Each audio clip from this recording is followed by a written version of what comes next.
Drone footage released by Ukrainian sources has showcased several successful counterattacks against Russian forces across multiple fronts in Ukraine. The latest visual evidence highlights both direct combat and advanced drone strikes executed by Ukrainian defense units. In one striking example, Ukrainian servicemen from the 10th Mountain Assault Brigade, Edelweiss, successfully repelled a massive assault by Russian forces. The enemy, which deployed 22 armored units, including 7 tanks, 13 armored personnel carriers, and 2 MT pounds, also fielded approximately 120 personnel. The battle ended in a decisive Ukrainian victory, with the destruction of 6 Russian tanks and 9 armored personnel carriers. Casualties on the Russian side included 19 killed and 23 wounded, while Ukrainian forces suffered no losses.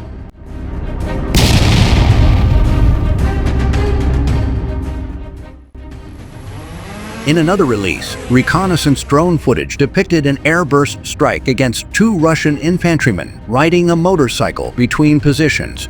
A second strike targeted a logistics vehicle. Though the exact location of the incident remains unclear, the footage, which was released by the Atom Tactical Group recently, demonstrates continued use of drones in tactical operations.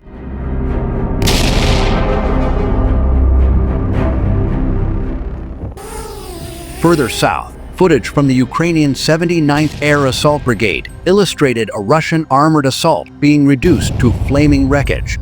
The footage shows drones targeting and destroying Russian vehicles, and as surviving crew members dismounted, they were rapidly neutralized by additional drone strikes.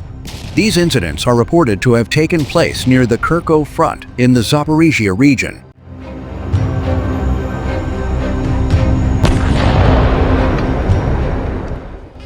Additionally, the Kazakh Special Purpose Brigade, alongside other Ukrainian defense units, destroyed a Russian armored group in the Donetsk region. The assault, which took place near the village of Nelipivka and involved a mix of wheeled armored vehicles, infantry fighting vehicles, and unprotected trucks, was successfully repelled after timely aerial reconnaissance detected the advancing forces. Despite Russian efforts to counter with anti-drone defense, Ukrainian operators used FPV drones to target and eliminate key enemy equipment.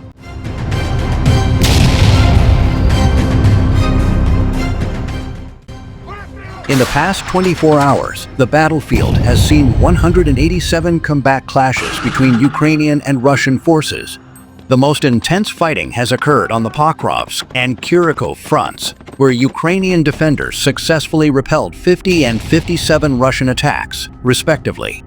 The General Staff of the Ukrainian Armed Forces reports that Ukrainian forces inflicted heavy losses on the Russian military, including 1,950 personnel killed or wounded, along with the destruction of 23 Russian tanks, 38 artillery systems, 4 multiple launch rocket systems, and 81 armored vehicles.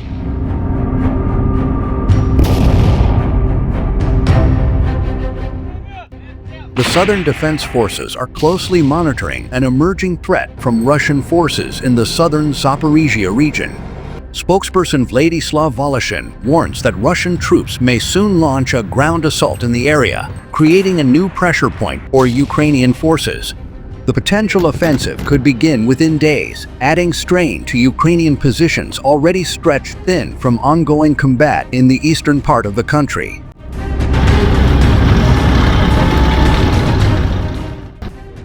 Russian President Vladimir Putin has deployed a force of 50,000 Russian and North Korean troops to Kursk Oblast, a region recently captured by Ukrainian forces. NATO allies believe this offensive aims to regain territory before the January 20, 2025 inauguration of U.S. President Donald Trump. The UK Defense Intelligence report indicates that Russia may escalate its use of kamikaze drones against Ukrainian positions, utilizing new launch sites near the border.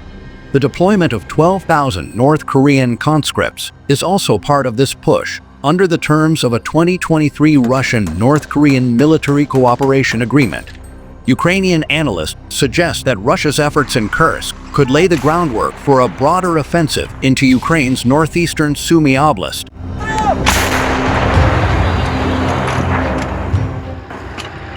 Russian troops are also gathering near Chasiv Yar and in the Siversk direction, with active combat expected to resume soon. Anastasia Bobovnikova, spokesperson for the Luhansk Operational and Tactical Group, reported that Russian forces are accumulating reserves and preparing for fresh assaults in these areas. Additionally, aviation support has been deployed to bolster Russian attacks across these fronts. Ukrainian forces are preparing to defend these positions in what is expected to be a critical stage of the conflict.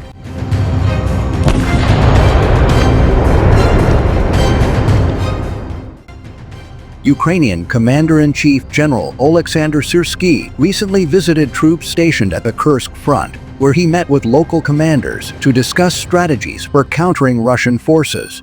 Syrsky emphasized that without the resilience of Ukrainian troops, Russian forces would have likely advanced through critical positions in Pokrovsk, Kurakov, and Toretsk, worsening the overall situation. The Ukrainian military continues to hold strong despite increasing pressure from Russian assault units.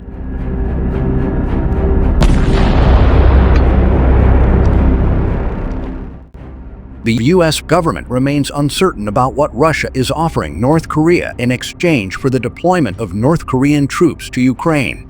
National Security Advisor Jake Sullivan stated that the U.S. has no clear understanding of the terms of the agreement, but continues to monitor the situation closely.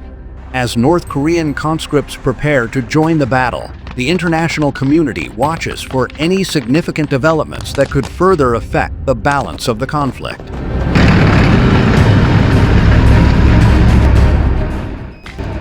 The Ukrainian Security Service, SSU, has achieved a significant victory by destroying 16 Russian BM-21 Grad missile systems over the past 2 weeks.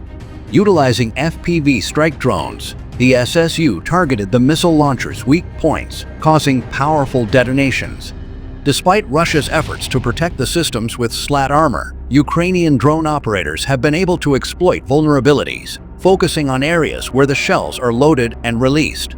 The successful strikes are a significant blow to Russia's artillery capabilities in the region,